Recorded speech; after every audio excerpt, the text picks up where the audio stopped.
Every room has two conversations. The one everyone knows is happening, and the one people accidentally reveal when they stop seeing you as a threat.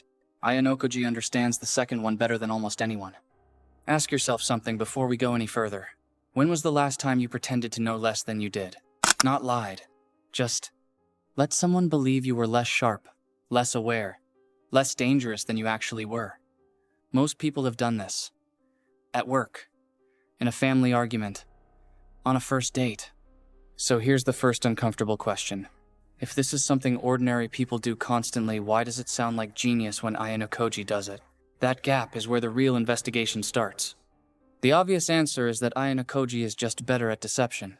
He's smarter, so his fake ignorance is more convincing. But watch what your mind just assumed there. It assumed the point of the act is to deceive other people. Hold on to that thought, because it's about to fall apart. Here's the contradiction. Deception, in most psychology, exists to get something from someone. A con man fakes trust to get money. A student fakes understanding to avoid embarrassment. Deception is transactional. It wants an outcome from the other person. But Ayanokoji isn't trying to extract anything from the people he fools. He doesn't need their money, their approval, or their friendship. So if the deception isn't for them, who is it for? Don't answer too quickly. Let's test it against something familiar. Think about a time you were in a group project, and you already knew the answer, but you stayed quiet and let someone else struggle toward it. Why did you do that? If you're honest, it probably wasn't kindness. It was information. You wanted to see how they'd think without you influencing them. You wanted to see who they actually were, not who they'd pretend to be in front of you. That's the first real discovery. Feigned ignorance isn't a mask you wear for others. It's a lens you use on others. The idiot act doesn't hide you. It reveals them. Read that again? So the question shifts. It's no longer, how does pretending to be stupid help you win? It's, what does pretending to be stupid let you see that honesty never could? That's a very different question, and it's going to keep evolving, so remember it. Now here's where it gets uncomfortable, because this mechanism isn't fictional. Watch what happens in real conversations when someone believes they're smarter than you. Their guard drops. Their voice changes. They stop performing and start revealing. Teachers do it with students they've written off. Bosses do it with employees they underestimate. Even friends do it, mid-argument, the moment they think you're not following. The second someone believes they've already won the intellectual contest, they stop protecting their real thoughts. That's not a fictional trick. That's a documented pattern in how humans manage social threat. We only guard the parts of ourselves we think are being watched. If this idea is true, then people who think they're being underestimated should reveal more of their real intentions, not less. Watch how often that happens. Someone explains their plan in too much detail to a person they've dismissed as harmless. That's exactly what happens, over and over. In offices, in classrooms, in group chats. The moment you're not perceived as a threat, you become the only person in the room getting the unfiltered version of everyone else. That's the invisible mechanism behind the idiot act. It's not deception, it's threat removal. And once the threat is removed, people stop editing themselves in front of you. But wait, that still doesn't fully explain Ayanokoji, because removing threat explains why people talk more freely around him. It doesn't explain why he wants that information in the first place. What is he actually doing with what he sees? If this channel keeps making you question ideas you thought you already understood, subscribe.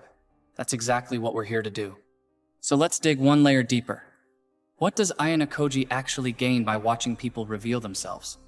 At first, it looks like he's gathering leverage, information he can use later. Manipulation 101. Except here's the detail that ruins that explanation. He rarely uses what he learns to manipulate outcomes directly. He mostly uses it to predict outcomes. There's a difference between using information as a weapon and using information as a model. Notice what quietly changed there. We went from, he's collecting ammunition to, he's building a simulation. That's not the same thing at all. Think about the last time you correctly predicted how someone would react before they reacted. Maybe you knew your friend would get defensive before you even finished the sentence. Maybe you knew your partner would go quiet instead of angry. That feeling, right before it happens, that quiet certainty, that's not manipulation. That's modeling. You built an internal copy of a person accurate enough to run predictions on. That's what the idiot act actually builds. not power over people, a working model of people. Here's the prediction this generates. If someone is constantly modeling others instead of just reacting to them, they should seem emotionally distant, even when they're being kind. That's exactly the discomfort people feel around Ayanokoji. Not cruelty, distance. The distance of someone watching the model instead of living inside the moment. That's interesting, because now the mystery isn't about ignorance anymore. It's about intimacy, or the absence of it. Let's slow down here, because something doesn't add up. If feigning ignorance builds accurate models of people, and accurate models let you predict them, that should make relationships easier. You'd know exactly what someone needs. So why does this pattern, in fiction and in real people who do this, so often come with loneliness instead of connection? We'll come back to that. For now, notice the staircase we've already climbed. We started with, acting dumb is a strategy to win. Then we discovered it's actually a tool to remove threat. Then we discovered removing threat isn't the goal either. Modeling people is the goal. Each explanation was true, and each one was incomplete. That's the pattern we should expect to keep repeating. Every time we think we've found the floor, there's another one underneath it. So let's ask the harder question. Why would someone need to model people this precisely in the first place? Most people don't need a working simulation of their friend group. They just live in it. What kind of mind needs prediction instead of participation? Think about kids who grew up walking on eggshells around an unpredictable parent. They often become extremely good at reading rooms. Not because they wanted a superpower, because unpredictability was dangerous, and prediction became survival. The skill wasn't chosen, it was built out of necessity. That's a pattern worth testing against Ayanokoji specifically, because his backstory isn't subtle about this. He was raised in an environment engineered to strip away exactly the kind of spontaneous, unguarded behavior he now studies in others. He didn't build a talent for reading people. He built an absence in himself that he fills by reading people instead. Wait, that reframes everything we just said. The idiot act isn't a clever offensive weapon. It's compensations for something missing. He isn't pretending to be less than others to gain advantage. He's using other people's unguarded honesty to understand a kind of humanity he was never allowed to develop in himself. That's a very different show than the one you thought you were watching 30 seconds ago. So here's the better question forming. Not how do I fake ignorance to win, and not even how do I read people better.